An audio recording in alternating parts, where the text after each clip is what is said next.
আমি নিজেকেই চিনতে পারছি না, আমার হেভি লেগেছে। দারুণ মেকআপ করেছো বোন, থ্যাংক ইউ। আর বোনকে কেমন মেকআপ হলো বলো? আমার বোনকে তো খুব সুন্দর মেকআপ হয়েছে, দারুণ মেকআপ। হলদিতে আর তিনটেই মেকআপ খুব সুন্দর হয়েছে। হলদিতে আর ব্রাইডালে কেমন লাগলো দুটো লুক? সুন্দর মেকআপ হয়েছে।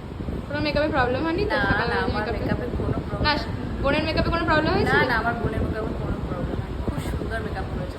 আমি নিজেকেই চিনতে পারছি না। যাই হোক, দিদির কাছ থেকে আমি ওর দিদির বোনেরও রিভিউ নিয়ে নিলাম আর দিদিটারও রিভিউ নিয়ে নিলাম।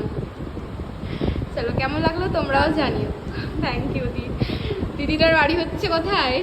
আমার বাড়ি হচ্ছে ডানকুল, আমি থাকি পাঞ্জাব। দিদি পাঞ্জাবে থাকে। তো যাই হোক, দিদি ওখানকার মেকআপ কেমন, তারপর আমার কাছ থেকে সেজেছে, আমার অনেক কৃতজ্ঞ আমি যে আমার কাছ থেকে সেজেছে। দারুণ মেকআপ করেছে। যে ভালো লেগেছে দিদির, এটাই আমার কাছে অনেক। চলো বাই, থ্যাংক ইউ।